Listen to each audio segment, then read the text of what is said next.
حي على الفلاح.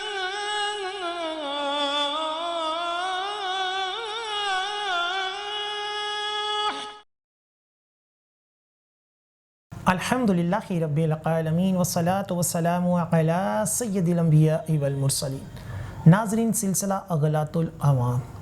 ناظرین، بعض احباب جو ہوتے ہیں وہ زندگی ہی میں وراثت تقسیم کرنا چاہتے ہیں کہ میں اپنی زندگی ہی میں اپنے وارثوں کو حصہ دے دوں، یا بعض دفعہ یہ ہوتا ہے کہ جو اولاد ہوتی ہے یہ اپنے باپ سے تقاضا کر رہی ہوتی ہے کہ میرا وراثت میں حصہ دو۔ سب سے پہلے تو یہ بات ہمیشہ یاد رکھی جائے کہ وراثت انسان کے مرنے کے بعد ہوتی ہے۔ زندگی میں اولاد کا تقاضا کرنا اور یہ سمجھنا کہ میں اپنے باپ کی وراثت کا ابھی حصے دار ہوں، یہ ایک غلط فہمی ہے۔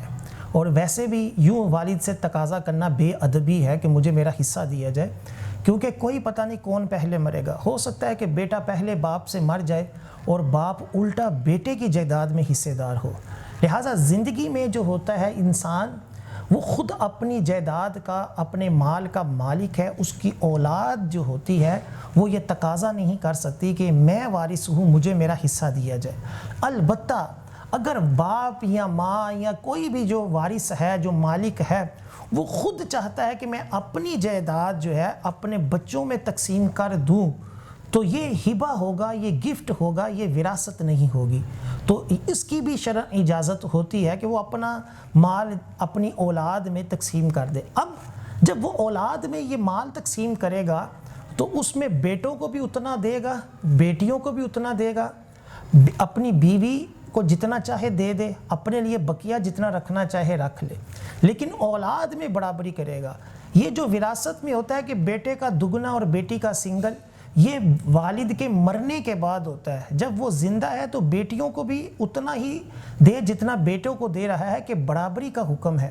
یوں ہی ایک بیٹے کو زیادہ دے دینا کہ میں اس سے محبت کرتا ہوں، وہ میرا چہیتا ہے، اور دوسرے بیٹے کو کم دینا، یہ بلا وجہ ہو تو یہ بھی شرعاً درست نہیں ہے۔ اور کسی کو بالکل محروم کر دینا یہ بھی جائز نہیں ہے۔ البتہ اگر کوئی دینی فضیلت ہے کہ ایک بیٹا جو ہے وہ دیندار ہے اور وہ دنیاوی معاملات میں، کاروبار میں ملوث نہیں ہے، اور اس کو اس وجہ سے کچھ زیادہ دے رہا ہے تاکہ اس کا کل کو گزر بسر اچھا ہو جائے، یا دوسرا جو بیٹا ہے وہ فاسق و فاجر ہے، عیاش ہے، جوے میں، شراب نوشی میں یا دیگر بدکاریوں میں وہ باپ کا مال ضائع کر سکتا ہے، اس وجہ سے وہ اگر اس کو محروم کرتا ہے یا اس کو کم دیتا ہے تو یہ شرعاً درست ہے۔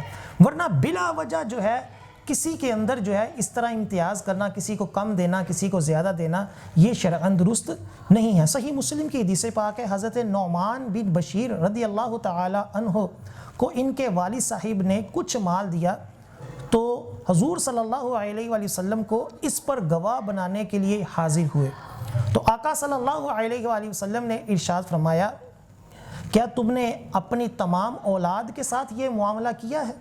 انہوں نے عرض کیا نہیں، تو آپ صلی اللہ علیہ وآلہ وسلم نے فرمایا، اللہ سے ڈرو اور اپنی اولاد میں عدل کرو، یعنی اپنی اولاد میں برابری کرو۔ یہاں آقا علیہ السلام نے اس کے گواہ بننے کو قبول نہیں کیا کہ جو اس نے اپنے بیٹے کو مال دیا اس کے اوپر گواہ نہیں بنے، اس وجہ سے کہ تمہارا یہ طریقہ درست نہیں کہ تم نے اپنے تمام بیٹوں کے اندر جو برابری نہیں کی، پھر کہا کہ اللہ سے ڈرو اور اپنی اولاد میں برابری کرو۔ لہٰذا جب زندگی میں اگر آپ نے اپنی جائیداد تقسیم کرنی ہے تو بیٹیوں کو بھی اتنا دیں، بیٹوں کو بھی اتنا دیں، اور بیٹوں کے اندر بھی کسی کو کم یا کسی کو زیادہ بلا وجہ دینا یہ شرعاً درست نہیں ہے۔